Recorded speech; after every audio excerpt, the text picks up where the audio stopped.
Então vamos lá para a nossa sexta aula desse nosso curso de Física Moderna 2. Essa é a terceira vez que a gente está falando sobre átomo de hidrogênio e vai ser a última. Essa é a terceira e última aula sobre átomo de hidrogênio. Aí na próxima aula a gente já muda de assunto, já vê coisas diferentes. Mas na aula de hoje a gente vai continuar vendo o átomo de hidrogênio, a gente vai falar um pouco sobre as transições entre os níveis de energia, a gente vai ver um pouco de spin, a gente vai ver vários assuntos diferentes que sozinhos eles não dão uma aula inteira, mas eles são importantes que a gente veja eles. Então a gente vai ver estrutura hiperfina do hidrogênio, estrutura fina, efeitos Zeeman, várias coisas, né? E aí a gente encerra essa parte do átomo de hidrogênio. Para começar, a gente vai falar um pouco das transições entre níveis do elétron, né? Porque o elétron ele pode estar em vários níveis de energia diferentes. Mas lembra que esses níveis de energia eles só dependem, a energia desses níveis ele depende só do Nzinho, que é o número quântico principal.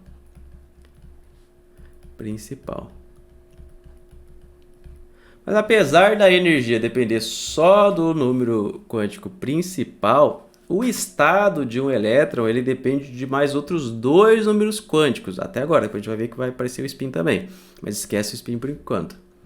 Ele depende também do número quântico orbital e número quântico magnético. Então ele depende desses dois números quânticos, mas lembrando que a energia é definida só pelo Nzinho, número quântico principal. Mas eu vou escrever aqui, na verdade primeiro eu vou relembrar aqui como é que a gente calcula isso. Como que a gente calculava a energia a partir do número quântico principal? A gente viu que a energia que depende só do N vai ser igual a menos 13,6 vezes 1 sobre N ao quadrado. A gente aprendeu a calcular isso aqui nas aulas anteriores. Então, se eu estou no estado fundamental, ou seja, N igual a 1, eu vou ter que a minha energia vai ser menos 13,6 eletronvolts. Já se eu estou no E2, é só eu colocar o 2 aqui embaixo, ou seja, eu vou dividir por 4, vai ser igual a menos 3,4 eletronvolts. E assim por diante, né? O E3, só tocar o Nzinho pelo 3, vai ficar menos 1,51 eletronvolts. E assim por diante. Vamos só relembrar aqui que esse sinal negativo quer dizer, esse sinal negativo ele vem porque o elétron está preso no átomo, né? Ele está ligado a esse próton no núcleo atômico do hidrogênio. Então você pode interpretar essa energia negativa como se o elétron estivesse devendo dinheiro. Você está devendo dinheiro e ele só pode sair de lá se ele pagar esse dinheiro. Então, se ele está no estado fundamental, no Nzinho igual a 1, ele tem que pagar 13,6 eletronvolts de energia para ele conseguir sair desse átomo de hidrogênio. Então, se ele paga essa energia, ou seja, se ele recebe essa energia, ele está devendo energia. Então, ele precisa ganhar energia para que ele consiga zerar esse valor aqui e conseguir estar livre do átomo. Aí ele pode... É um elétron livre e aí ele pode ir para onde ele quiser. Imagina assim, é uma boa analogia para você entender essas energias negativas que aparecem. Quer dizer que o elétron ele está preso ali, né? Ele está ligado nesse meu próton. Mas apesar desse número quântico principal definir minha energia completamente, os estados dependem do L e do ml. E isso é importante eu entender porque as transições de energia vão depender desse L e vão depender desse ml. O que eu quero dizer com isso? Vou imaginar que eu tenho aqui o meu átomo de hidrogênio, vou escrever ele no modelo de Bohr, porque é mais fácil da gente entender, mas você já sabe que não é assim que funciona o átomo de hidrogênio. Então vou só colocar aqui, ó. Esse aqui é o N igual a 1 e esse aqui seria o N igual a 2. N1 igual a 1, né? N igual a 2. Então, esses são os orbitais. Vamos imaginar que a gente está no átomo de Bohr e é uma boa analogia só para entender o que eu quero passar agora, mas a gente já sabe que não é exatamente assim, né? Porque se eu fosse desenhar a densidade de probabilidade aqui, ia ser impossível de eu fazer. Então, vamos imaginar que eu tenho um elétron aqui, ó. Tá no nível 2. Opa, vou fazer de outra cor. Piorou. Não tem cores boas? Vou fazer de preto melhor. ele está aqui no N igual a 2. E aí a tendência da natureza é ir para o nível de menor energia, né? A gente minimizar essa energia.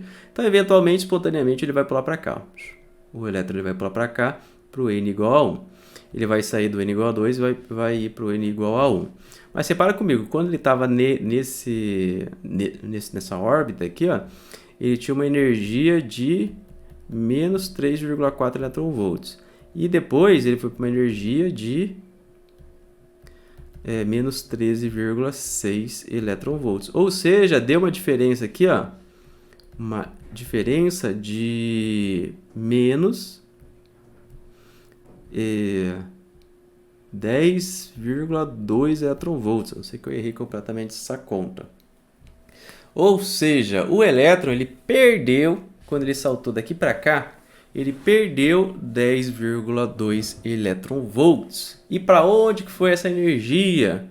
Essa energia, muito provavelmente, ela virou um fóton, ou seja, ele emitiu luz. Quando o elétron saltou daqui para cá, ele emitiu um fóton, uma onda eletromagnética, com energia exatamente igual a 10,2 eletronvolts. Já que ele perdeu essa energia tem que ir para algum lugar, não é isso? Tem que ir conservação de energia. Então essa aqui é uma transição, a transição do N igual a 2 para o N igual a 1. Só relembrando aqui, a gente vendo isso do ponto de vista do átomo de Bohr facilita a nossa visualização bastante. Mas a gente já sabe que não é exatamente isso, mas dá para entender dessa maneira também, tá? Então beleza, essa é a transição. E para eu entender essa transição, apesar de novo de que essa energia depende só do número quântico principal, essas transições, a transição em si, ela vai depender também do número quântico orbital e do número quântico magnético. Então, quando eu for desenhar os níveis de energia, igual eu fiz aqui, ó, é interessante, e eu vou usar isso aqui depois, é interessante eu desenhar um pouquinho maior, vou fazer aqui para a gente, ó. Aqui é a energia. E a energia está em eletronvolts. E aí aqui desse lado eu vou colocar os níveis de energia, os Nzinhos. E aqui eu vou colocar o L. Então vamos lá. No estado fundamental, o Nzinho é igual a 1. E o único L possível é vou fazer de outra cor, senão vai confundir. O único L possível é o L igual a 0, e a gente sabe que essa energia aqui é igual a menos 13,6 eletronvolts. Já se o N é igual a 2, eu vou ter tanto L igual a 0 quanto L igual a 1. E a gente sabe que essa energia aqui é menos 3,4 eletronvolts. Já se o N é igual a 3, eu vou poder ter tanto L igual a 0, 1 ou 2. E aqui eu vou ter uma energia de menos aproximadamente, tá? 1,51 eletronvolts. Então aqui eu desenhei meu diagrama de níveis de energia.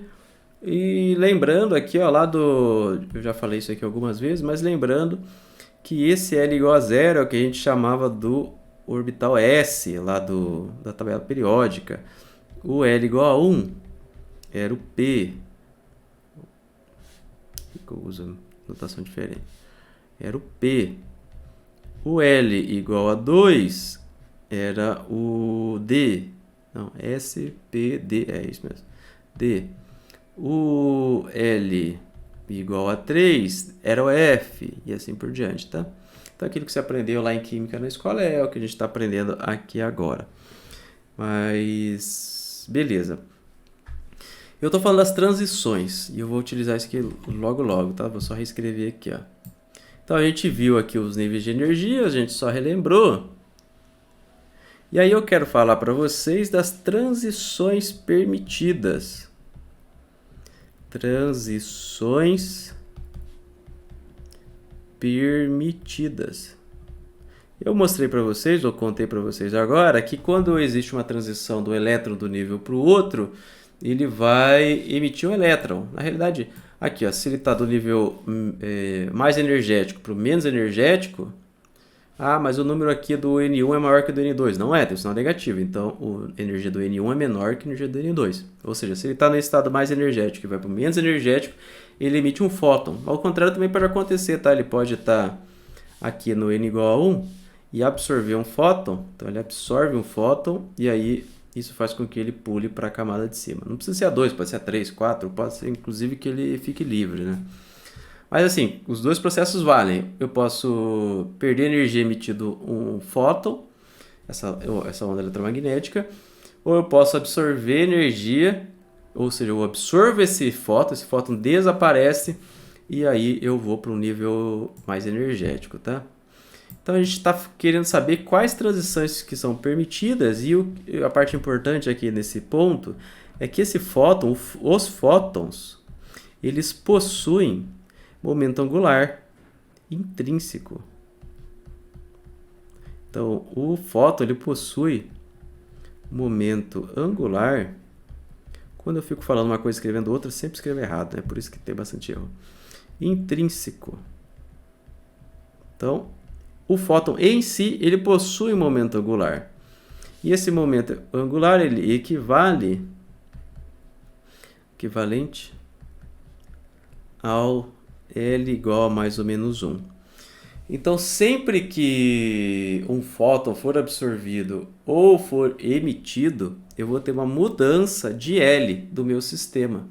Porque na natureza as coisas têm que se conservar. Então, o momento angular ele tem que se conservar também. A gente aprende isso em Física 1.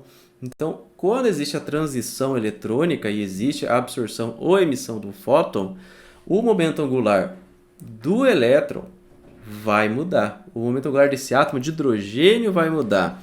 Ou seja, vai mudar o meu meu número quântico orbital. O meu número quântico orbital vai mudar. Ou seja, vamos escrever isso aqui, ó. Para conservar momento angular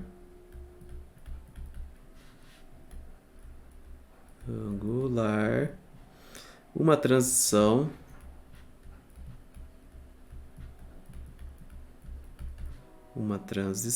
eletrônica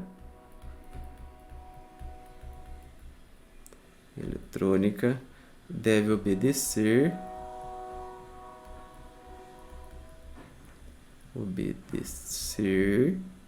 delta L igual a mais ou menos 1, porque quando você perde ou você ganha o fóton, quando você emite ou absorve o fóton, você aumenta de mais ou menos 1, né? Porque o momento angular do fóton, ele pode ser tanto 1 ou menos 1. Então, você pode tanto aumentar ou diminuir tanto quando você está emitindo ou quando você está absorvendo, não faz diferença. E o ml também pode mudar, né? Porque para cada L a gente tem um ml também. 1 ou 0. Então, ele pode mudar de mais ou menos 1, ou ele pode se manter o mesmo. Então, vamos fazer algumas transições aqui, ó, só para a gente ver se elas são válidas ou não, tá? Vamos supor que eu estou aqui no meu estado fundamental e eu quero ir para cá, ó. Vamos pensar para cá. Vamos ver se eu posso vir daqui para cá, ó. Eu estou indo, por exemplo, do 1, 0 e 0 para o 2, 1 e 0. Lembrando que esse aqui é o N, esse aqui é o L e esse aqui é o ML. N, L e ML. Posso fazer isso? O L aumentou ou diminuiu de 1? Posso. O M aumentou ou diminuiu de 1, manteve constante? Posso também. Posso ir do 1, 0, 0 para o 2, 1, 1? Posso também. Posso vir daqui para cá, ó. Daqui para cá. O que eu quero dizer? Eu posso ir do 1, 0, 0 para o 2, 0, 0? Não posso, porque aí eu não tenho conservação de momento angular. Eu posso vir daqui, ó, para cá, ó, para cá. Eu posso ir do... O que é ali? 3, 2 e 0, vamos supor. Para o 1, para o 2, né? 2, 0 e 0, não posso, porque diminuiu de duas unidades o meu L.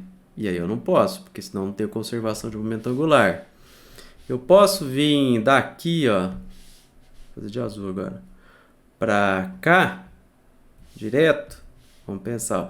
Eu posso do 3, 1, 1 para o 1, 0, 0.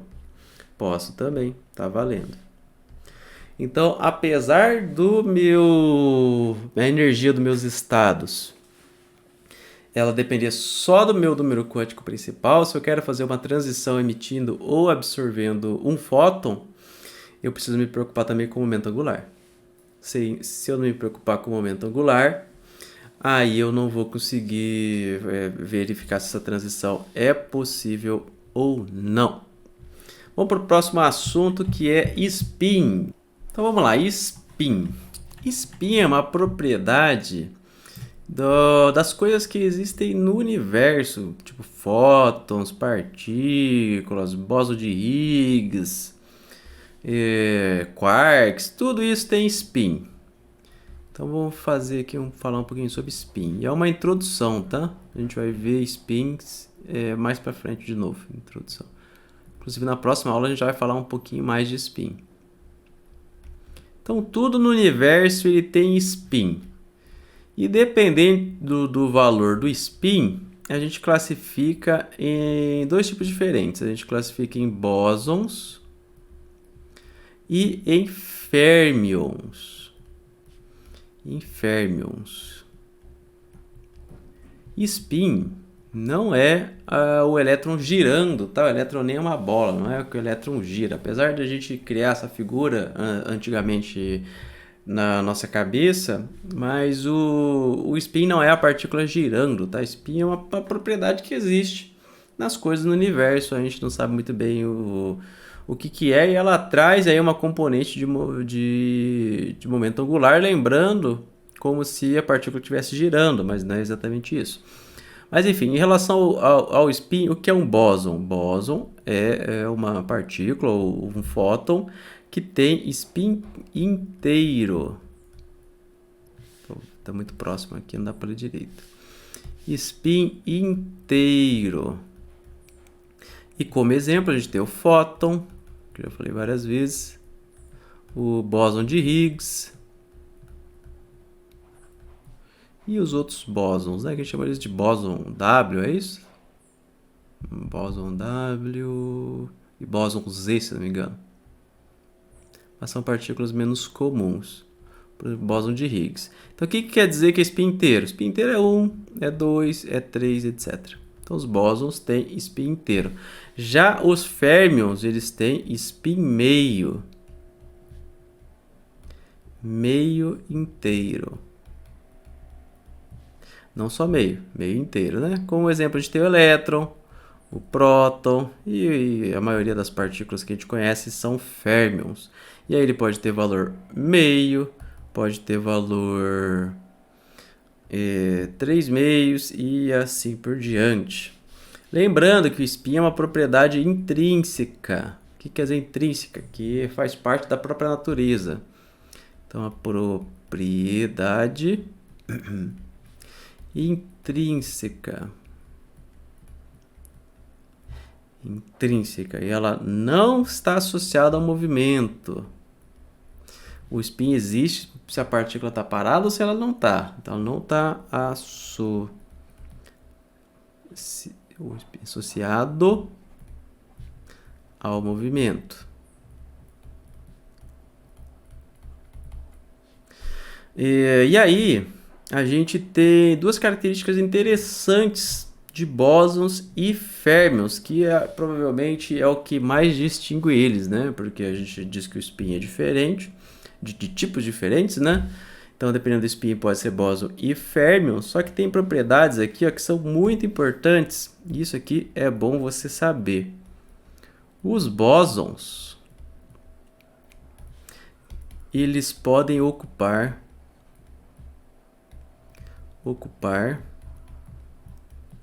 o mesmo estado quântico.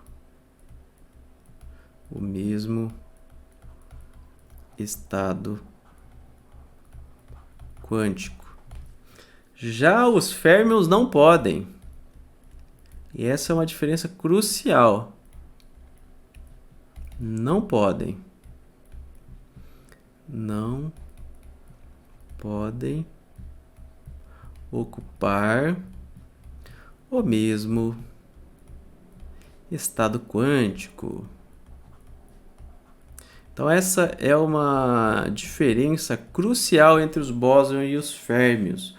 Onde que isso se aplica na prática? Vamos imaginar o átomo de hidrogênio aqui, igual a gente já veio fazendo aqui, né? Tá lá o átomo de hidrogênio. Aí tá aqui o primeiro orbital. Se os elétrons fossem bósons, você não teria limite de quantos elétrons você poderia colocar nesse n igual a 1. Você poderia colocar infinitos elétrons aqui. E a gente sabe que a gente só pode colocar 2. E a gente só pode colocar 2 porque um está com o spin para cima e outro com o spin para baixo. Apesar de eu não ter formalmente falado isso para vocês, a gente já viu isso no ensino médio. O elétron ele pode ter spin para cima e spin para baixo. Então, nesse orbital aqui, a gente só pode colocar 2 elétrons, porque eles são férmions. Se fosse bósons, aí já seria diferente. A gente tem exemplo de bósons que a gente pode preparar umas partículas para que elas se comportem como bósons, tipo no condensado de Bose-Einstein. E que a gente pega, por exemplo, vamos pensar aqui, a gente pega o hélio, o hélio 4, e aí você resfria ele, se eu não me engano, a 1,4 Kelvin, era 1,7 Kelvin, e aí todos os átomos de hélio, eles vão para o mesmo estado quântico. E aí eles se comportam todos da mesma maneira, tanto que a gente tem uma condução de calor basicamente infinita, porque o calor se dissipa igualmente para todo mundo imediatamente. Ah, mas você falou aqui que os elétrons e prótons são férmions, então como que você consegue fazer um estado de bósons aqui, né? O condensado de Bose-Einstein com elétrons e prótons. Então, se a gente imaginar aqui, ó, no hélio, a gente tem 2 nêutrons, 2 prótons e 2 elétrons. Então, a gente tem 6 partículas. E aí, cada uma tem spin meio. Então, 6 vezes meio igual a 3. Então, o átomo de hélio ele pode se comportar como um bóson. O átomo em si, tá? Não é os elétrons individualmente, nem os prótons individualmente, nem os nêutrons individualmente. Então, beleza, essa aqui é uma das propriedades importantes, e aí, partindo disso, a gente consegue preencher os orbitais. Acho que é a terceira vez que eu vou fazer isso, mas é importante para você entender de onde que vem as coisas. Vou fazer aqui o número 4, preenchendo os orbitais. Então, vamos pensar aqui, ó. Quando o n é igual a 1, o L só pode ser igual a 0 e o M só pode ser igual a 0, que é aquele estado fundamental. E aí eu vou colocar na forma de caixinha e eu vou preencher ela como elétrons. Eu vou colocar aqui um elétron para cima e um elétron para baixo. Isso aqui é representado lá na química do ensino médio por 1s2. N igual a 1, o S quer dizer que o L é igual a 0 e o 2 é o número de elétrons que tem, né, nesse orbital ou que cabe nesse orbital, depende de como você quer fazer. Já o N igual a 2, L igual a 0, e quando L igual a 0, o ML, né, não M, o ML só pode ser 0, eu também só tenho uma caixinha. E aí, de novo, eu coloco um para cima e um para baixo. Esse aqui é o 2s2. Se eu tenho o N igual a 2 e o L igual a 1, aí o meu ML ele pode ser menos 1, 0 e 1. Então, eu vou ter 3 caixinhas. Essa aqui é o ML igual a menos 1, essa aqui 0 igual a 1. E aí eu posso colocar um elétron para cima, um para baixo, um para cima, um para baixo, um para cima, um para baixo. E esse aqui é o 2p6. E assim por diante, você pode ir preenchendo as caixinhas e ir preenchendo os orbitais com elétrons. Isso aqui é o que a gente via lá na química associando. Eu falei rapidinho porque a gente já viu isso em outras aulas. Então vamos lá voltar a falar de spin, mas só antes eu dou uma conferida aqui nesse intervalo. Esse valor aqui que o L4 vira L superfluido não é 1,4 Kelvin, tá? Ele é 2,17 Kelvin. Errei por pouquinho, não sei porque eu achava que era 1,4, mas é 2,17 Kelvin. Aí o L vira L superfluido, a gente só vai ver isso lá na frente em um outro conteúdo bem legal. Agora a gente vai continuar falando de spin, só que a gente vai falar especificamente do spin do elétron. Do elétron. Por isso que tá torto aqui, essa cadeira atrapalhando. Pronto, consertei. Então a gente vai falar agora do spin do elétron. E o spin, igual eu falei agora há pouco, é a propriedade intrínseca do fóton, ou do quark, do próton e do elétron também. Então o elétron sempre tem spin, e independente de como que ele está, ele vai ter o spin dele. E aí ele vai ter as componentes desse spin, que é o vetor do spin. Só que o que acontece? A gente não consegue medir todas as componentes desse spin do elétron. Se você lembra lá na aula passada, eu falei para vocês que para cada operador ou propriedade, vamos pensar assim, ó, eu consigo medir ela se ela pode ser escrita dessa maneira aqui, ó. Igual a zinho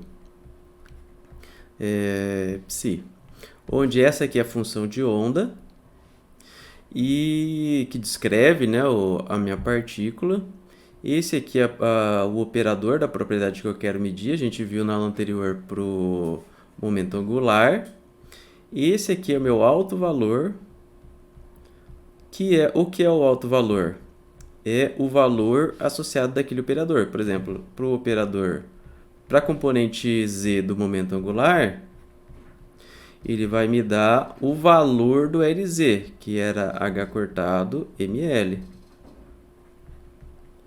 E eu falei para vocês que a gente não consegue escrever desta maneira todas as propriedades, todos os operadores. Por exemplo, se a gente tem o Lz, a gente não consegue ver o Lx nem o Ly.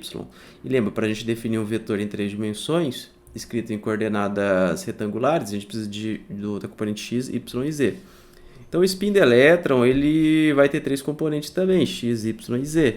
Mas a gente não consegue escrever o vetor de spin, né, ou todas as componentes dele dessa maneira aqui. A gente não consegue medir todas as componentes ao mesmo tempo, porque isso é uma das maneiras de a gente expressar o princípio da incerteza de Heisenberg. O que a gente consegue medir?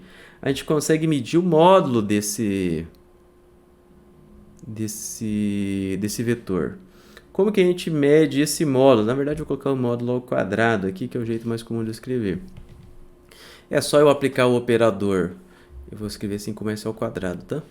É só eu aplicar esse operador de spin numa função de onda, mas agora a função de onda que eu vou escrever não vai ser aquela função de onda do átomo de hidrogênio. Por quê? Porque o spin é uma propriedade do elétron. O spin não é uma propriedade do átomo de hidrogênio. Então, é o elétron que tem o spin. Então, eu vou escrever genericamente um símbolo aqui que vai representar essa função de onda que representa o spin do elétron. E eu vou escrever ela em termos dos números quânticos que definem essa propriedade, que vai ser o S e o ms. Então, essa função de onda vai depender de 2 números quânticos, do S e do ms. E os autovalores, esse aqui é um autovetor do S ao quadrado, os autovalores vão ser dados por S. É que esse aqui é S maiúsculo e esse é S minúsculo, né? Deixa eu pensar uma maneira melhor de fazer isso. Eu vou colocar o S assim, ó. S de forma. S. Vai ficar S, que multiplica S mais 1. Opa, deixa eu escrever bonitinho. É que meu S minúsculo e o maiúsculo são muito parecidos, tá? A princípio esse é o S maiúsculo e esse que seria o S minúsculo. S mais 1 vezes H cortado ao quadrado. H cortado ao quadrado vezes SMS. Olha aqui, ó. O meu operador é S ao quadrado e o valor dele é S S mais 1H cortado ao quadrado. Só que, onde esse aqui é o valor do spin, tá? Do spin meio, 1, 2, 3. Só que por elétron, para o elétron,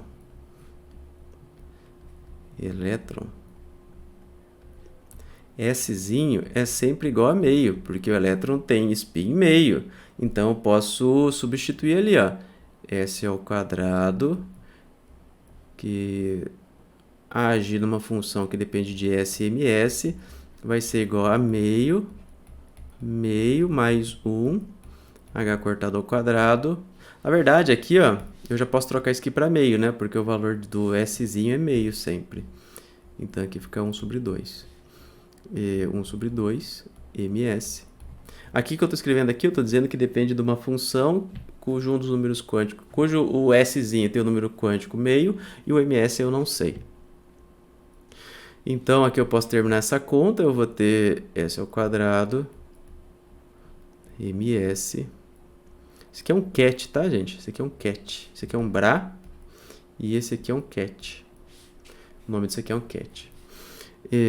Igual, vai ficar 3 meios, 3 quartos de h cortado ao quadrado no ket meio e ms. Então, aqui eu escrevo a minha em notação de Dirac, o valor do meu spin. O valor do módulo do spin, né, ao quadrado. Esse aqui é o módulo do spin ao quadrado. Então, o valor do módulo spin ao quadrado é 3 quartos de h cortado ao quadrado. Esse é o valor dele, né? Então, se eu medir o módulo do spin ao quadrado, eu vou encontrar 3 quartos de h cortado ao quadrado. Esse é o valor do spin. Mas aí, com esse spin, você viu que eu defini que tem outro número quântico ms. O que é esse? Na verdade, vamos começar com S, né? Esse S aqui, ó, a gente não vai utilizar muito ele, porque os spins geralmente são só meios. Mas esse S a gente pode chamar ele de número quântico de spin. Número quântico de spin. Mas esse valor aqui ele não muda, tá? Então a gente não vai trabalhar muito com ele. Porque esse Szinho ele é sempre meio para o elétron ou para o próton, ele é sempre meio. Então não vai ser igual tipo, o número quântico principal, que ele podia mudar 1, 2, 3, 4, 5. Esse Szinho vai ser sempre meio no nosso caso aqui. A não ser que você vá para outra família de partículas. O que vai importar aqui para a gente vai ser o número quântico magnético de spin, que é o ms. Eu vou até criar uma seção nova aqui para a gente fazer isso aqui. Então, o que vai importar para a gente? Vamos lá, resumindo. Eu tenho spin, eu não consigo saber todas as componentes do spin, mas eu consigo encontrar o módulo dele ao quadrado, para o elétron, que é 3 quartos de h cortado ao quadrado. Já outra propriedade, outro número quântico do spin é o que a gente vai chamar aqui de ms, que é o número quântico magnético de spin. Então, o ms vai ser o número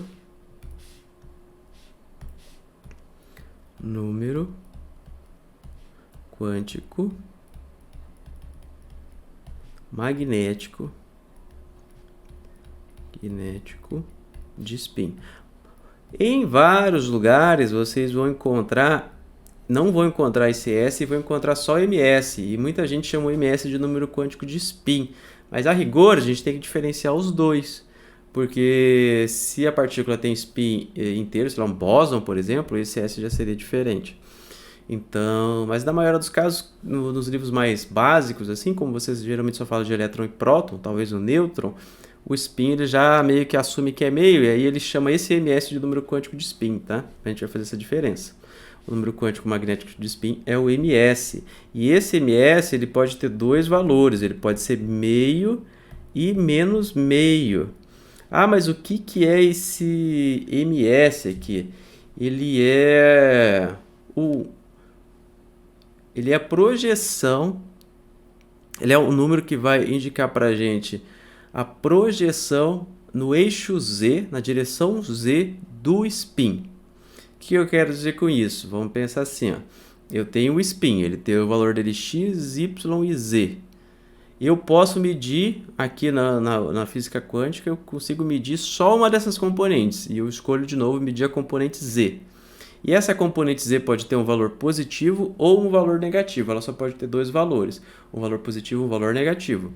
Esse valor positivo ou negativo depende desse número quântico, o número quântico magnético de spin, que é o que você aprende como spin para cima e spin para baixo.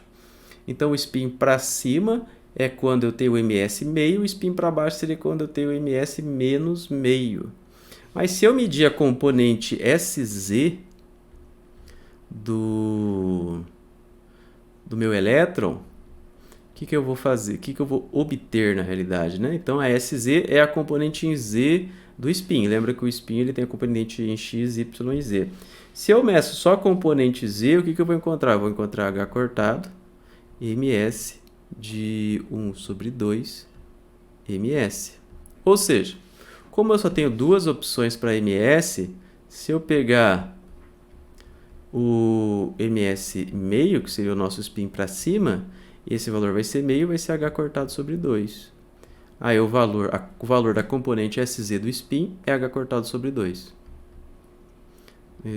E se eu pego o spin para baixo, que aí vai ser ms igual a menos meio, aí esse aqui troca de sinal, né? H cortado sobre 2 vai ser igual a 1 sobre 2 menos 1 sobre 2. Então, essas duas opções que eu tenho. Mas separa comigo aqui, ó, que não é Sz, o valor do Sz não é mais meio e menos meio, tá? É o número quântico que é meio ou menos meio.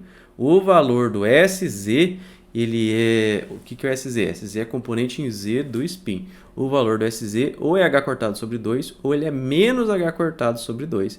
Então, são essas duas possibilidades que eu tenho aqui. Vamos resumir aqui, porque a gente viu bastante coisa nova. A gente tem basicamente 5 números quânticos. A gente tem, na realidade, a gente tem 5 números quânticos. 5 números quânticos.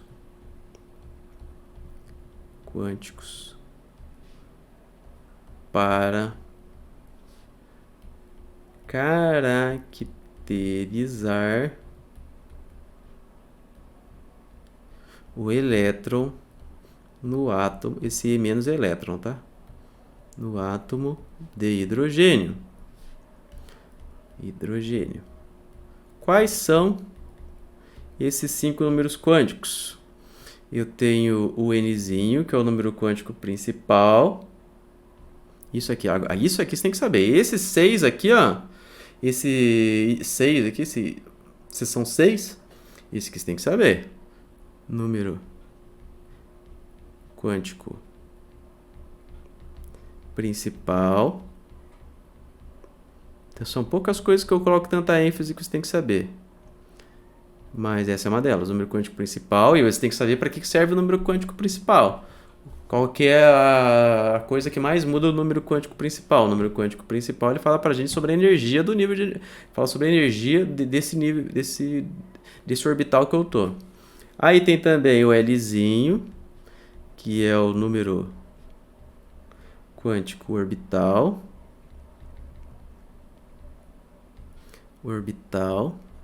Esse número quântico orbital ele fala pra gente fala pra gente do momento angular que vai ter esse meu elétron no átomo de hidrogênio.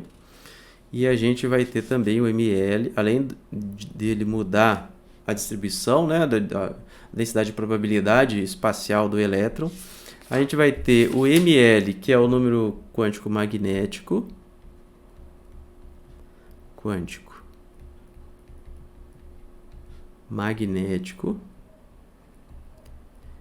E ele fala pra gente aqui a componente em Z do momento angular, o ml, e também muda o formato do meu orbital. A gente vai ter o S, que vai ser o número quântico de spin, mas esse aqui, para a maioria das pessoas, não vai ser considerado um número quântico, de fato. Quântico de spin. porque ele é sempre meio, ele não vai mudar, depende só de que partícula que eu estou falando.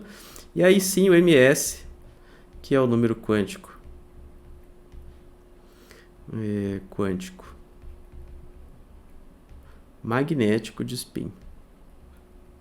Magnético de spin, que é o famoso spin para cima, spin para baixo, é esse ms. Se ele é meio, é spin para cima, se ele é menos meio, ele é spin para baixo.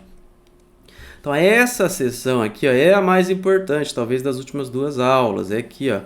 Isso aqui você tem que entender, tem que saber quais são os números quânticos, o que é o número quântico e para que serve cada um deles, qual é a influência de cada um desses números quânticos. De novo, o nzinho, ele me diz principalmente qual é a energia desse nível que o elétron está. Se muda o nzinho, que é o número quântico principal, eu mudo a energia do elétron. Além, é claro, de definir também em partes o formato desse orbital aí. O número quântico orbital, ele também define o formato e ele também aqui me diz sobre o módulo do momento angular desse meu elétron. E aqui eu também tenho, quando eu falo de transições eletrônicas para conservação do momento angular, eu vou precisar trabalhar com esse L. O ml, número quântico magnético, ele fala para a gente da componente Z do momento angular, além de mudar ali o formato também da densidade de probabilidade de encontrar o elétron, formato daqueles orbitais que eu mostrei para vocês. O S, número quântico de spin, simplesmente fala qual é o spin dessa minha partícula, por exemplo, para o elétron é meio, né, e não muda nunca, então aí você até poderia cortar ele daqui, ele não é tão relevante quanto os outros. O ms é o número quântico magnético de spin, ele fala para a gente qual é o spin desse elétron, se ele é spin meio ou menos meio, se ele está para cima ou para baixo. E ele dá para a gente a componente em Z desse spin. E aí ele pode ser para cima ou para baixo. E a gente acabou de ver o valor aqui. O que a gente vai ver agora? Vamos pensar aqui, ó. A gente meio que caracterizou o nosso átomo de hidrogênio, está inteiro caracterizado aqui. Colocamos spin, colocamos tudo. Só que tem alguns efeitos secundários que não são tão importantes assim, eles são de outra ordem. O que quer dizer? Vamos supor que o que a gente viu agora é responsável por tipo 99,9% do que a gente vê no átomo de hidrogênio, só que tem alguns efeitos menores que são responsáveis por esse 0,1%. E agora a gente vai ver esses efeitos secundários, que não são, vamos dizer assim, tão importantes, e existem e já foram detectados na prática, tá? Porque o que a gente fez? A gente fez várias aproximações ali. E agora a gente vai quebrar alguma dessas aproximações. A gente não vai resolver de novo tudo. Eu vou só mostrar os resultados para vocês de uma maneira que você consiga entender, imagino eu. E os efeitos deles. Então o que a gente vai ver agora? De novo, a gente já meio que viu todo o átomo de hidrogênio. Agora a gente vai ver efeitos secundários, interações que existem, mas que elas não são tão relevantes para determinar as propriedades do átomo de hidrogênio quanto as que a gente viu até agora. A primeira dessas correções aí que a gente vai ver, a gente chama ela de estrutura fina do hidrogênio. Então o nome dessa correção é estrutura fina do hidrogênio. A gente está no número 7. A gente está falando da estrutura fina do átomo de hidrogênio. Essa estrutura fina, ela acrescenta duas correções no que a gente viu. Ela acrescenta a correção relativística. E aqui a correção relativística, a gente só vai ver o resultado dela, porque aqui é basicamente você tacar aquele fator de Lorentz em tudo que você tem, lembra o fator de Lorentz? 1 sobre raiz quadrada de 1 menos v quadrado sobre c quadrado. É corrigir, colocar essa correção relativística nos momentos da energia cinética, assim por diante, aí as contas mudam um pouquinho, tá? A gente não vai fazer essas contas aqui, mas é isso, né? Você aplica relatividade no que a gente viu. E segundo aqui, o que eu acho que é mais importante, a gente vai ver em detalhe, é o acoplamento spin-órbita. Acoplamento spin-órbita. Então, tudo que eu falar agora aqui, a não ser que eu diga o contrário, eu estou me referindo ao acoplamento spin-órbita. Então, o que é a estrutura fina do átomo de hidrogênio? É você acrescentar esses dois efeitos no seu átomo de hidrogênio. É evidente que isso aqui existe, sempre existiu. É óbvio que a gente tem que colocar uma correção relativística para a gente obter o resultado errado. Mas a gente vai ver que mesmo não acrescentando esses dois fatores aqui, você vai ver que o resultado muda muito pouco. Então, por isso que eles são considerados os fatores secundários, a estrutura fina do átomo de hidrogênio. Então, o que é esse acoplamento spin-órbita? Que é o que a gente vai ver aqui. Ó. Vou até fazer separado aqui. Ó. Acoplamento spin-órbita. O que é o acoplamento spin-órbita? Como o próprio nome já diz, é a interação entre o spin do elétron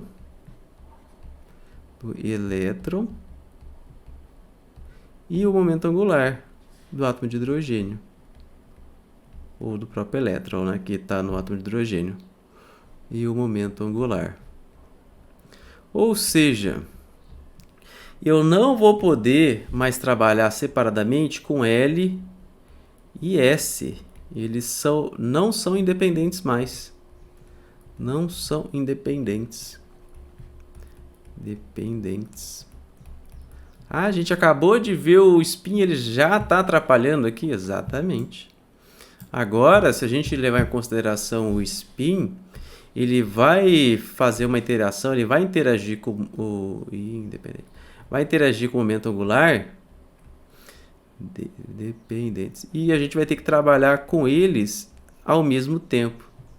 Então, ao invés de eu trabalhar com S e com o L individualmente, eu vou trabalhar com o momento angular total, que a gente chama aqui esse J, que ele é L mais S. O que é esse J? É o momento angular total, que a gente chama. Momento angular total. Então, não posso mais trabalhar separadamente com o momento angular e nem com o spin, porque eu tenho um acoplamento do spin com o momento angular, ou seja, acoplamento spin-órbita. E aí eu defino um novo operador, que é o momento angular total, que é simplesmente a soma de L com S. E aí vão aparecer novos números quânticos aqui para mim. Vão aparecer novos números quânticos. Aqui eu vou trabalhar com, vou escrever aqui, ó, o J. Quando aparecer J, ele quer dizer o módulo do J, tá? É isso que ele quer dizer. Então, eu vou aplicar esse operador J numa função de onda que trabalha com o momento angular e com o spin, que já inclui essa interação, e ela vai me dar dois números quânticos, o J e o MJ. Mas quando eu medir só o módulo do momento angular total, na realidade eu vou colocar o quadrado, porque é o que a gente sempre está trabalhando. Quando eu pegar e calcular o módulo do momento angular total ao quadrado, o que ele vai me dar? Ele vai me dar J mais 1, H cortado ao quadrado. JMJ. Já o MJ, ele é a componente Z do J.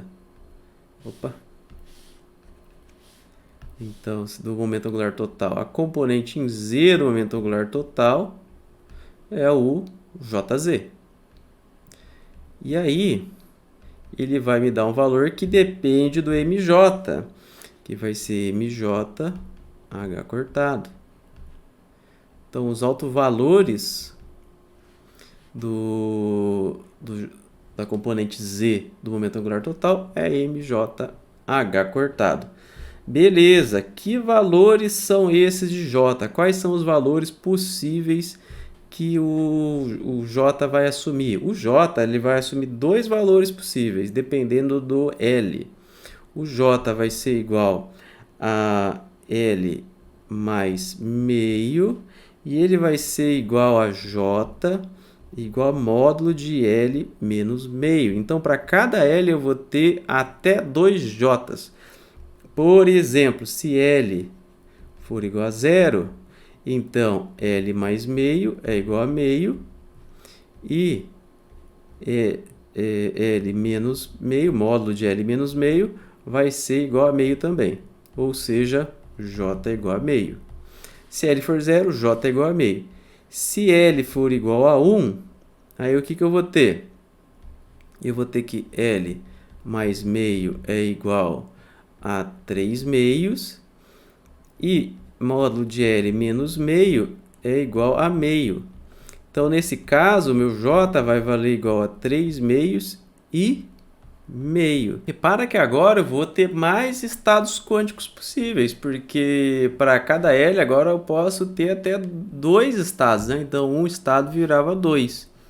Já o MJ, ele é bem parecido com o ML. Então, de quando que ele vai? Ele vai de menos J, vírgula, menos J mais 1, menos J mais 2, até você chegar a J. Então, você vai varrendo do menos J até o mais J, usando números inteiros. Por exemplo, se o J for igual a meio, o MJ vai ser igual a menos, pode ser, né? Menos meio e meio. Olha só, eu vou andando de 1 a 1, igual eu fazia antes com o ML, número quântico magnético. Agora, se o J é igual a 3 meios, eu vou ter que o MJ vai ser igual a menos 3 sobre 2, menos 1 sobre 2, mais 1 sobre 2 e mais 3 sobre 2. Então, posso ter várias possibilidades aqui para gente de MJ, né? É só aprender a trabalhar, mas o MJ a gente não vai utilizar muito. A gente vai utilizar mais o J mesmo. Por que a gente vai utilizar o J? Porque esse acoplamento spin-órbita, ele traz uma correção na energia do elétron. Lembra que eu falei para vocês que só o número quântico principal que mudava a energia do elétron? Se a gente olhar e perceber que o spin do elétron também entra em contato, ele interage com o momento angular, a gente vai perceber que dá para mudar a energia do elétron, mudando outro número quântico que não só o número quântico principal. Ou seja, isso é o quê? Isso é o acoplamento spin-órbita. Isso faz com que haja uma correção na energia do elétron. Essa correção na energia, eu vou chamar de um ΔE, spin-órbita, ΔE-SO, quanto que ela vale? Ela vale a energia En ao quadrado dividido por mc ao quadrado, N, J mais 1, menos L mais 1. Repare que agora depende de dois números quânticos, essa energia aqui, menos 3 quartos, dividido por L mais meio, vezes L mais 1. O que é importante aqui? Saber fazer a conta aqui é tranquilo, só vai levar um tempinho. Espera aí que tá faltando um negócio aqui. Aqui. A conta é tranquila, mas o que interessa mesmo é que a energia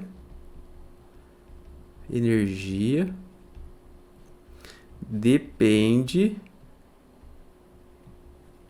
de J, L e N também, né? Antes dependia só de N, agora depende de J, de L e de N. Então agora a energia aqui eu tenho mais estados com energia diferente do que eu tinha antes. Só que lembra aqui que a gente está vendo a estrutura fina do hidrogênio. Essa aqui é só a correção para o acoplamento spin-órbita. O que a gente vai fazer? A gente vai juntar a correção relativística com a correção devido ao acoplamento spin-órbita. E aí a gente chama isso de correção da estrutura fina. Correção da estrutura fina. O que é correção da estrutura fina? É o spin-órbita mais a correção relativística.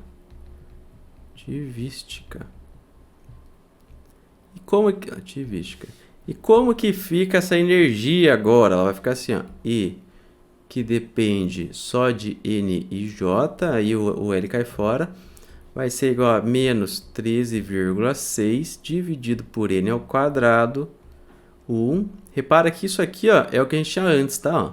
Aqui é o que a gente tinha antes, só fazer a multiplicação.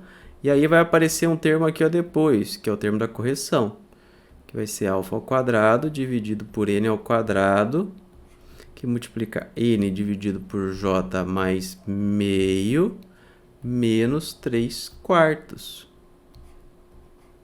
O que é esse alfa que apareceu? O alfa a gente chama de constante de estrutura fina, que é igual a 1 sobre 137 aproximadamente, tá? E essa correção aqui, ó, ela representa muita energia ou pouca energia? Já mostro para vocês e você vai entender por que a gente está tratando isso como um efeito secundário. Vamos desenhar aqui os níveis de energia, tá? Vamos pensar aqui ó, primeiro. Então vamos colocar os níveis de energia aqui, ó.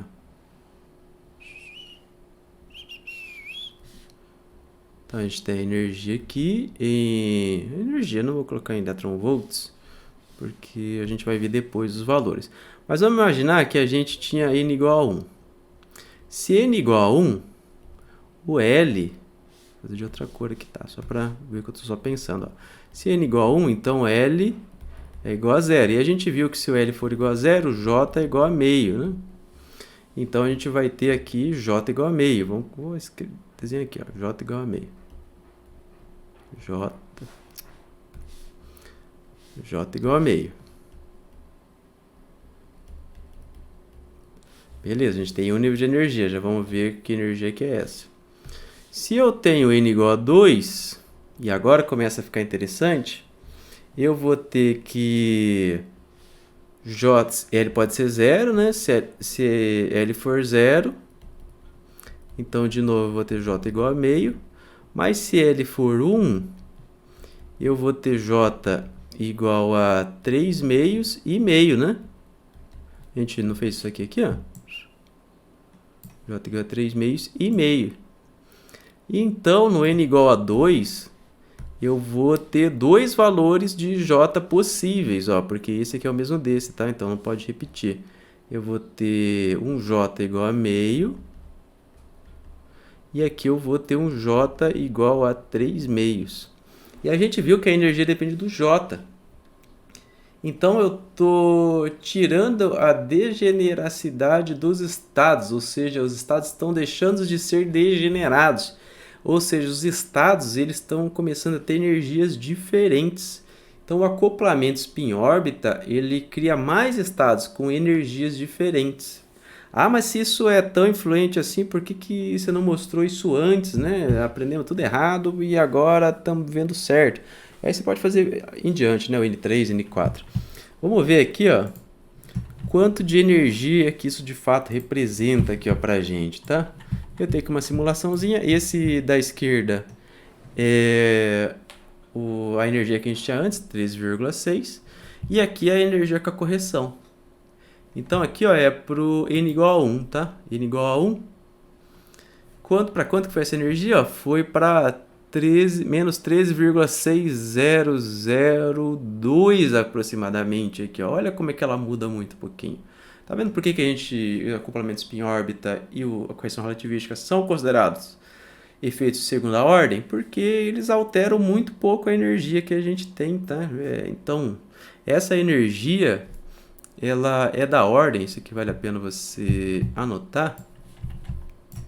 Energia da ordem, variação, opa, nem está aparecendo esse aqui em cima, né?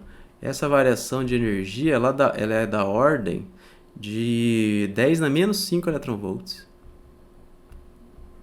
Então por isso que a gente não levava ela tão a sério antes, tá? Aí se eu tiver o n igual a 2, olha aqui, ó, separou de novo. Mas separa comigo que, ó, a energia mudou menos aqui, ó, ainda inclusive. Mas agora tem dois estados diferentes, para o n igual a 2, antes eu só tinha estados de energias diferentes, né? N igual a 3 aqui, ó, agora você quase nem vê mais, tem que dar um zoom aqui, ó, para você conseguir ver, ó, que cada vez essa energia muda menos. Então, essa correção, ela, de fato, o mais interessante não é que ela muda energia, o mais interessante é que ela abre os estados para que os estados tenham energias diferentes. Essa é a correção fina do hidrogênio, né? Essa é a estrutura fina do hidrogênio, para ser mais exato. Vamos então agora para o próximo efeito, que é o efeito Zeeman, e ele tem aplicações muito importantes. O efeito Zeeman, ele é bem simples de você entender, e ele não é próprio do átomo de hidrogênio em si. A gente precisa de uma influência externa. Quando a gente aplica um campo magnético no átomo de hidrogênio, a gente vai ter uma separação dos níveis de energia dependendo do MJ. MJ é a componente em Z do momento angular total J lá, né? Então, o que é o efeito Zeeman? É quando a gente tem um campo magnético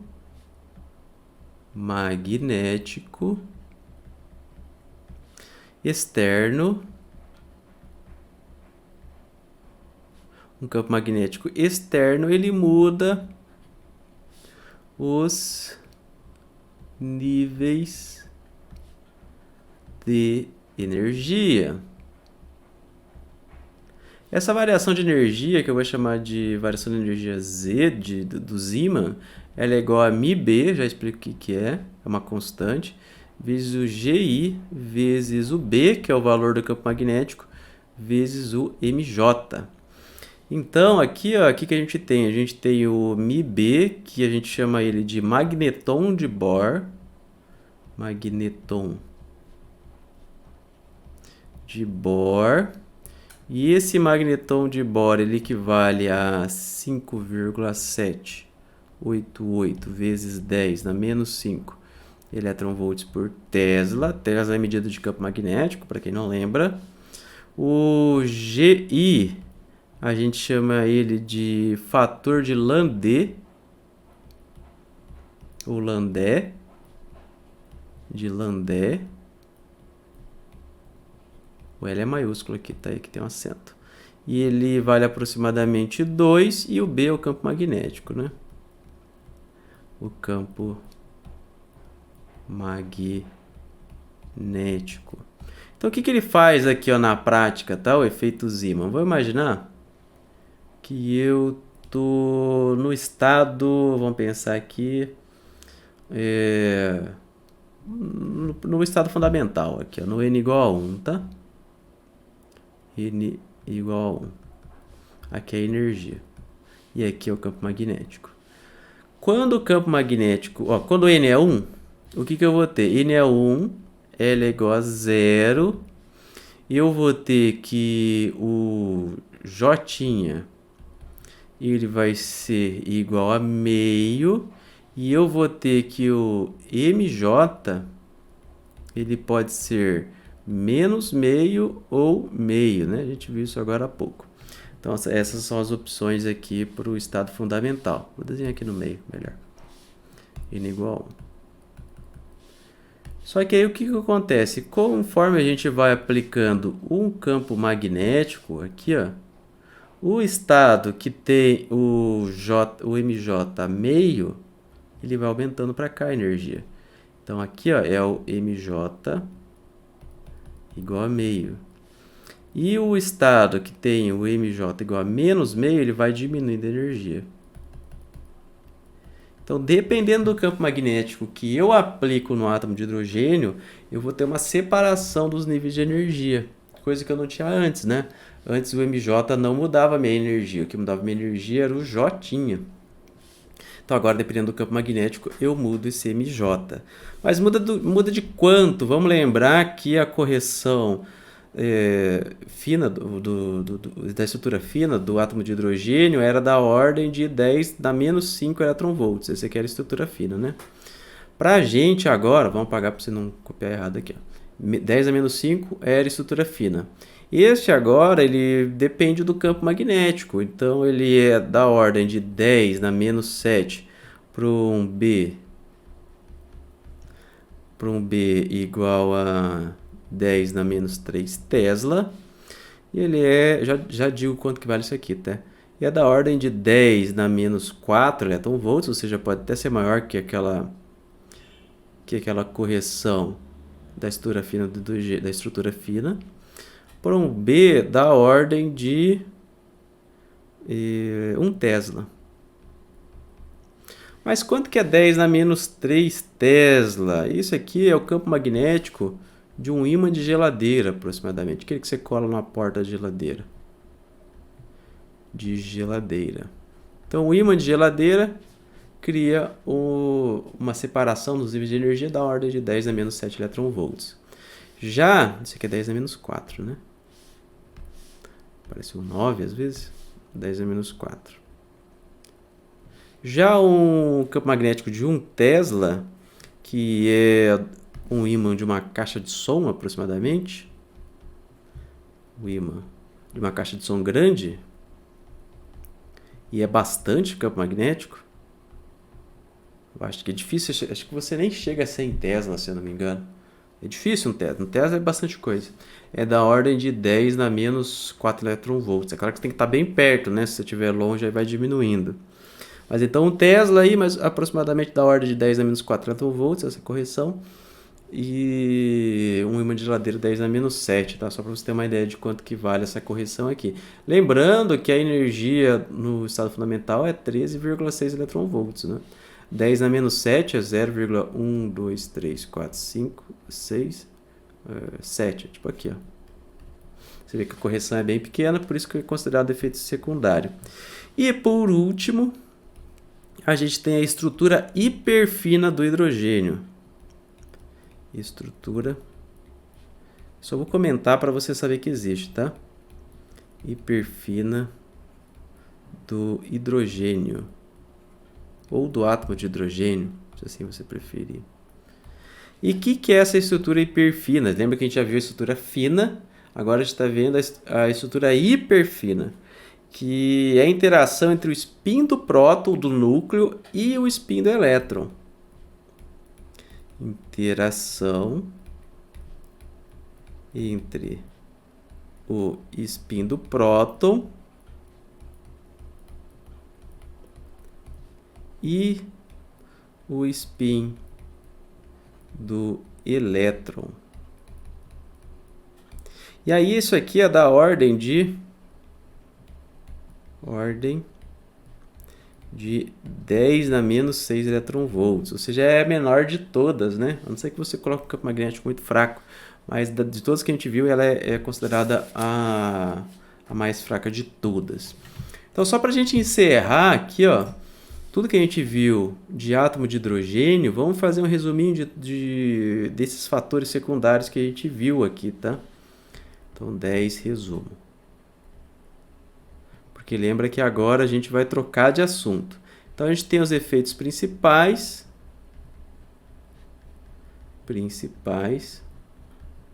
E esses efeitos principais são descritos pelos números quânticos N, L, ML, S e MS. Lembra que esse S aqui é opcional, porque é sempre o mesmo para qualquer elétron. E eles são da ordem de 1 eletronvolts. Ah, mas não é 13,6 eletronvolts? Ah, é 13,6 no estado fundamental, no outro já é 3,4. É da ordem de 1, quer dizer que próximo a 1 a 10 eletronvolts. Esses são os efeitos principais, a energia deles. Que na verdade é só do Nzinho aqui, né? Aí a gente acabou de ver os efeitos secundários. Os efeitos secundários, a gente viu a estrutura fina. Estrutura fina. E a estrutura fina era separada em duas contribuições. O acoplamento. Acoplamento. Spin órbita. E qual outro? Falei para mim. É a correção relativística. Relativística. E essa correção, ela é... E aí apareceu o J e o MJ, né, pra gente. E essa correção é da ordem de 10 a menos 5 eletronvolts. Repara aqui, ó, como qualquer correção já é muito menor do que a energia que a gente tinha antes, né? Apareceu também o efeito Zeeman. Efeito Zeeman. Ah, eu não falei as aplicações, né, do efeito Zeeman, esqueci de falar. Aplicação do efeito Zeeman. O efeito Zeeman, ele é utilizado na ressonância magnética. Sabe aquele exame que você entra dentro de uma caixa e eles aplicam um campo magnético forte, você tem que tirar todos os metais? Aquele é ressonância magnética. Tem três exames médicos que as pessoas confundem muito. A ressonância magnética, que você aplica um campo magnético muito forte. A tomografia computadorizada, que é um monte de raio-x. Então, ó, primeiro, tomografia, ressonância magnética, campo magnético. Tomografia computadorizada é um monte de raio-x. E, por último, também tem a PET, né? Tomografia por emissão de pósitrons, que aí você usa antimatéria no seu corpo. Essas três aqui, os equipamentos são muito parecidos. Mas na ressonância magnética, que eu acho que é a mais avançada, que é a mais tecnologicamente avançada, você aplica um campo magnético muito forte no corpo da pessoa, e aí o efeito Zeeman faz com que você tenha diferença nos níveis de energia do átomo de hidrogênio, justamente esses aqui que a gente desenhou, e aí você emite uma radiofrequência, ou seja, uma onda eletromagnética com frequência na frequência de onda de rádio, e que ela faz que mude que o elétron pule de um estado para o outro. E quando ele pula de um estado para o outro, ele emite energia. Você vê de onde está sendo emitida aquela energia, você sabe onde tem átomo de hidrogênio e você consegue fazer a imagem de ressonância magnética. Bem complexo aqui, tá? O efeito Zeeman. Aí a gente separa. De novo, você aplica um campo magnético super forte no corpo da pessoa, você divide esses níveis de energia, e aí o que você faz? Você faz o elétron. Você aplica onda de rádio e você faz o elétron ficar trocando de um lado para o outro. Quando ele troca de um lado para o outro, ele emite fóton. E aí você vê de onde está vindo aquele fóton. Você sabe que tem um átomo de hidrogênio lá e você consegue fazer o contraste do corpo da pessoa. Olha que interessante. Esse efeito Zeeman para ressonância magnética. Então, o efeito Zeeman é aquele que tem o campo magnético aplicado. Desses três exames médicos aí, é aqueles que você entra dentro do tubo, tá, gente? E o efeito Zeeman é da ordem, tipicamente, de 10 a menos 7 eletronvolts, mas você viu que pode mudar bastante, né? Mas vou colocar o 10 a menos 7 aqui. E a estrutura hiperfina. Estrutura hiperfina. E aí a estrutura hiperfina é a interação entre o spin do elétron e o spin do próton. E aí é da ordem de 10 na menos 6 eletronvolts. Cada um desses efeitos secundários aí leva um tempinho para você estudar. Se você for fazer um curso de mecânica quântica, você vai ver mais em detalhes cada um deles. Caso você não faça e você pare em física moderna, que nesse curso que é um curso mais abrangente, não é tão específico assim, você tem uma ideia boa de como a mecânica quântica é utilizada, por exemplo, para entender o átomo de hidrogênio. E o átomo de hidrogênio, que é o átomo mais simples, você já vê que tem coisa pra caramba. Vai aqui 1 ano para você conseguir entender tudo aproximadamente, tá? Átomo de hidrogênio acabou. Aula que vem a gente vai abordar alguns temas bem legais de mecânica quântica. É um dos meus favoritos aqui, porque eu acho que tem consequências super legais, que são partículas idênticas. O nome é bobo, mas é bem legal, tá, gente? Então, até a próxima aula.